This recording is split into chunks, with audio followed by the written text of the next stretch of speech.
All right, here we go again. Feels like it's been a while, you know? I haven't really been on YouTube the past couple of weeks.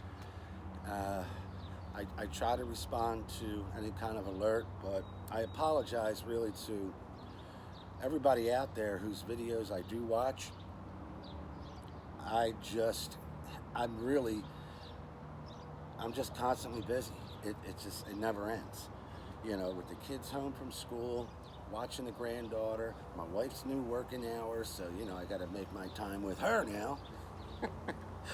But we're all blessed, we're all safe, and that's the most important thing. And I hope you all are being safe as well. You know, follow the rules.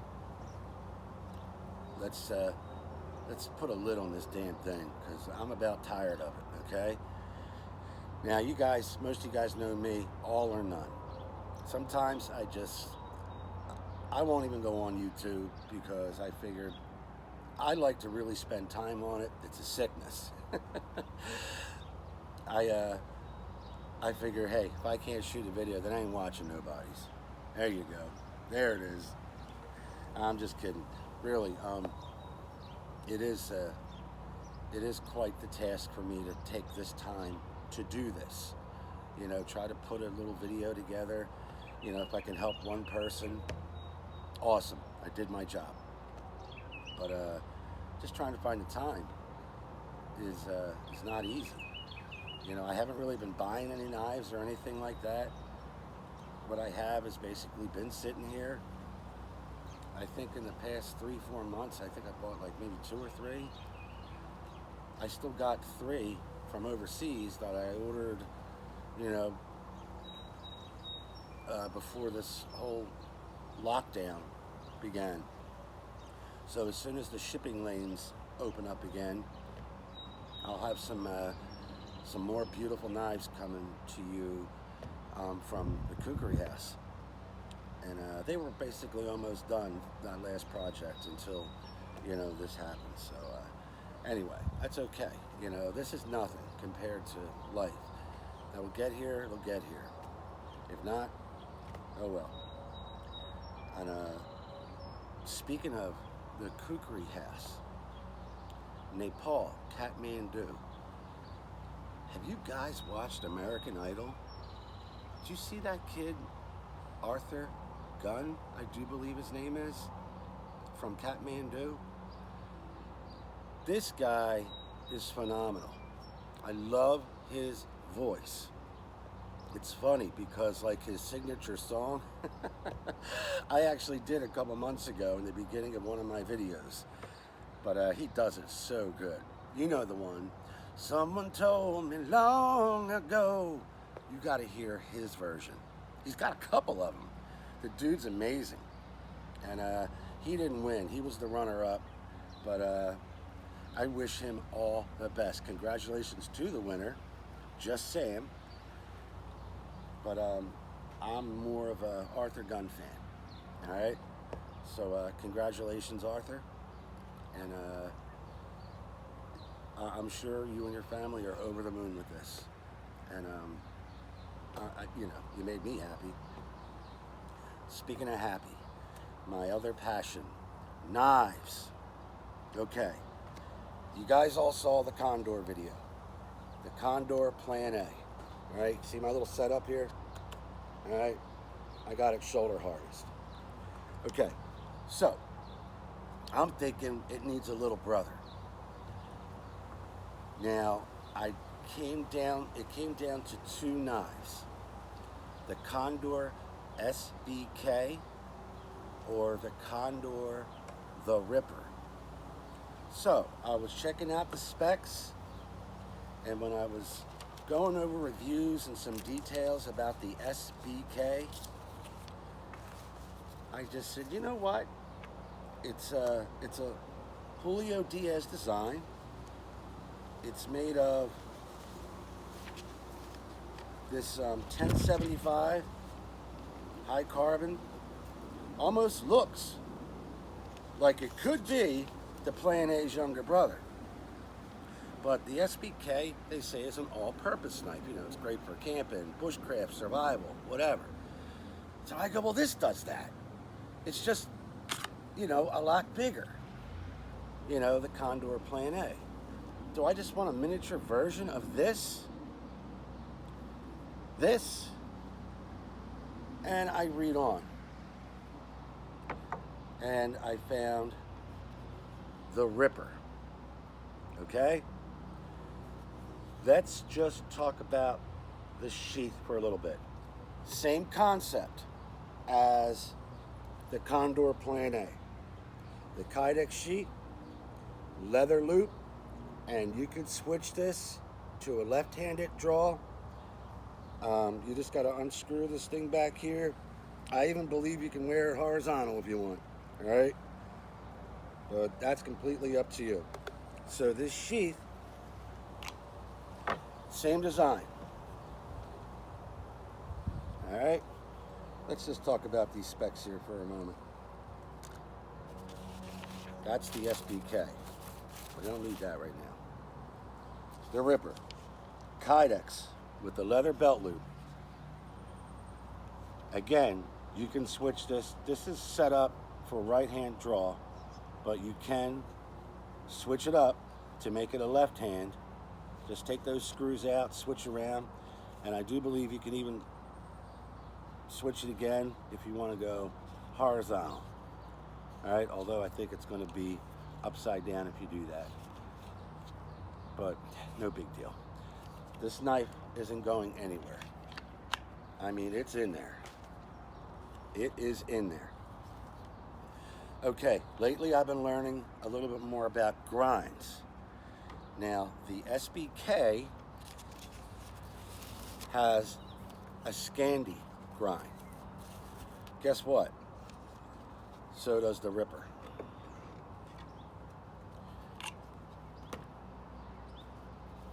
Specs, ladies and gentlemen.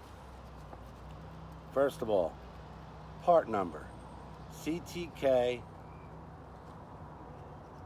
3939. Guys, I need my glasses. Pardon me a second. All right, here we go. That's much better. CTK 3939. Dash 4, whatever that is. Looks like 56 on the scale.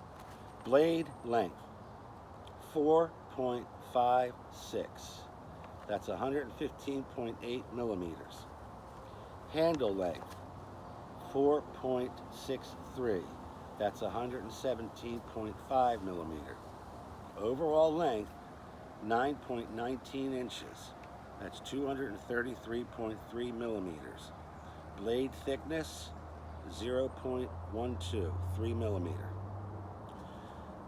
The SBK is a little bit bigger. It's 10.47 overall with a 5.28 inch blade.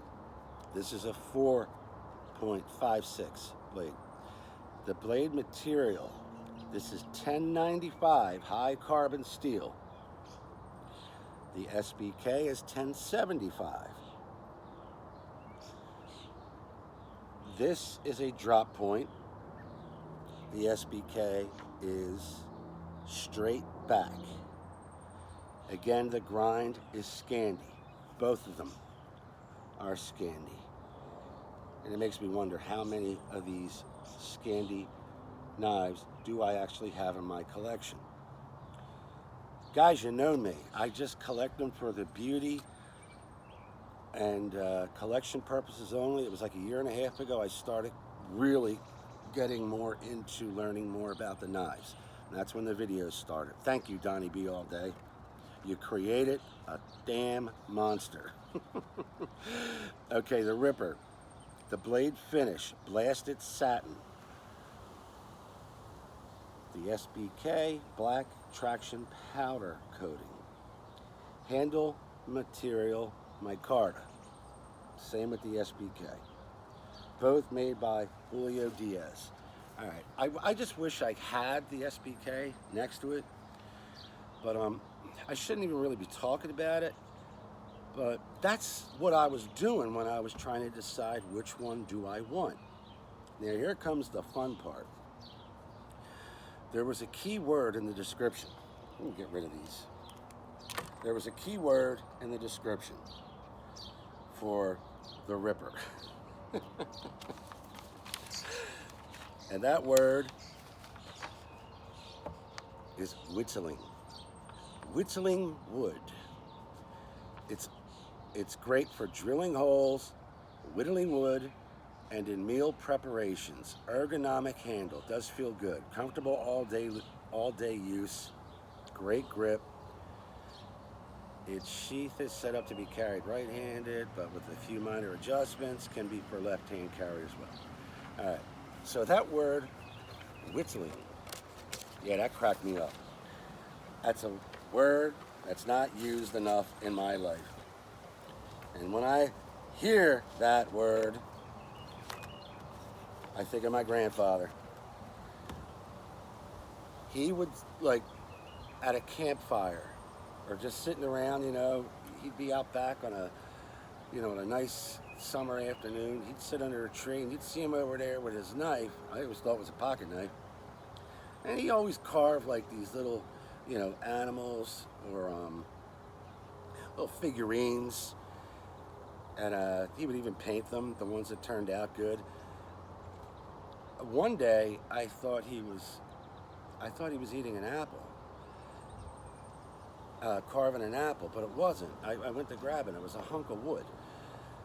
So, anyway, if you're out there, you know, in the wilderness, and this is your setup, you got this with you. If you're bored, hey, you can probably whittle yourself something with this. And that point was the selling point, I think, to me. Because you ever try to make a hole with like a regular knife?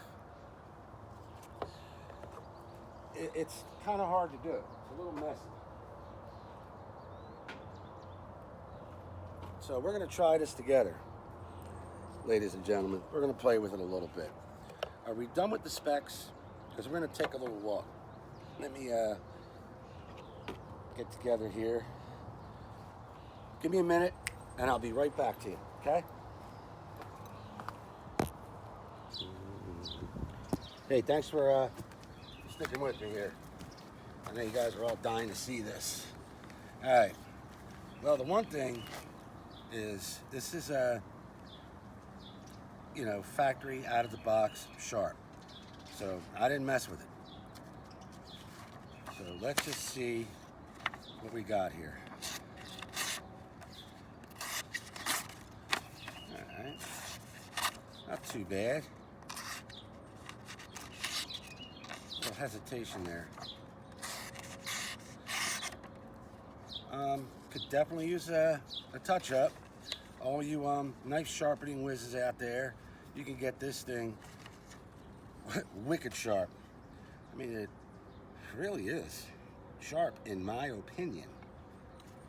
Now, as I said, I could use this bad boy.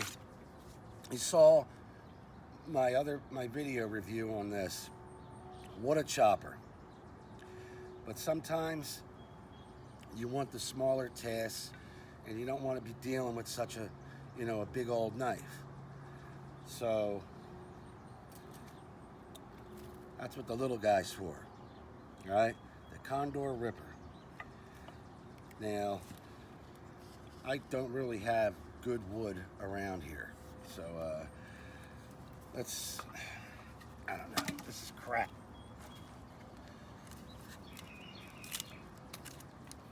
All right.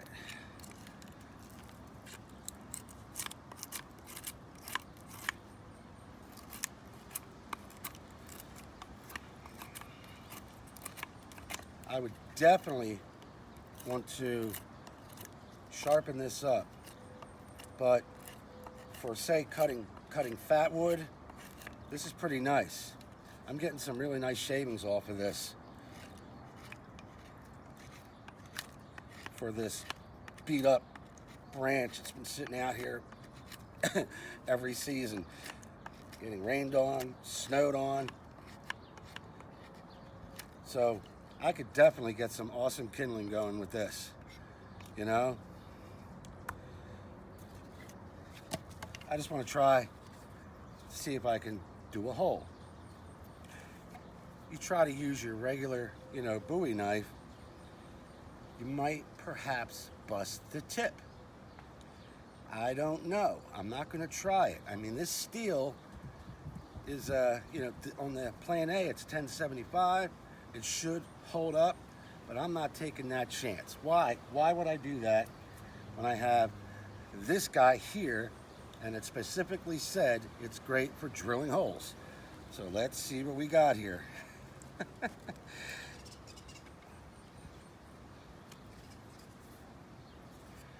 want you guys to look at this old piece of wood, all right? There ain't no hole there, right? Because you guys can't, I wish somebody could film me doing this.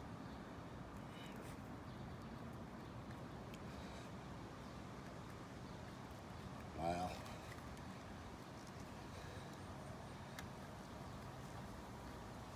You guys don't have, you know, 20 more minutes to watch me try to cut a hole in this piece of wood, but maybe you do.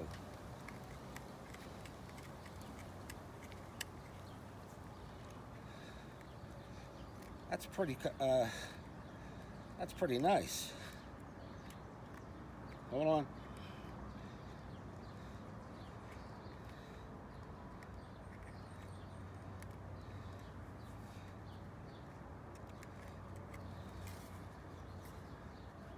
See it coming through the other end?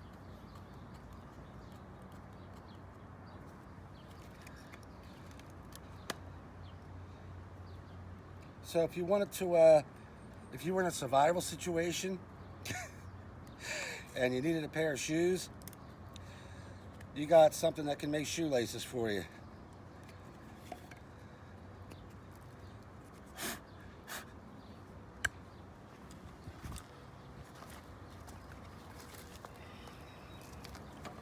Try something here. Pardon me. So how's everybody enjoying the baseball season so far? I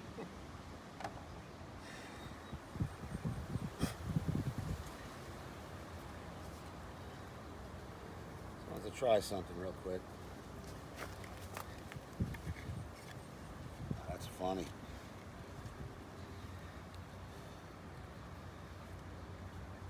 There we go.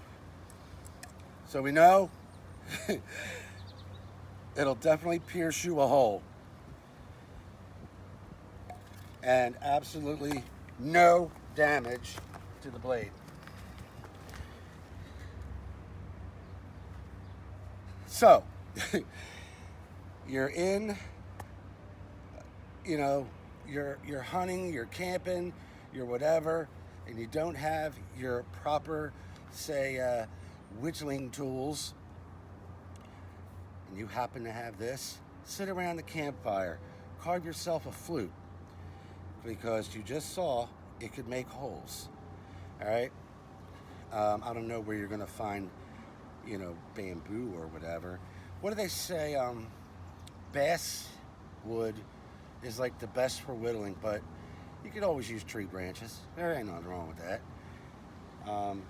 And this is great for the smaller tasks, you know, tent stakes, whatever. Carve yourself a little Christmas figurine. Make yourself a gnome, an elephant, a dog. This actually has me wanting to actually get involved in that craft. I'd like to sit down and see if I could make something. But just for fun, you know. Where'd my big block of wood go?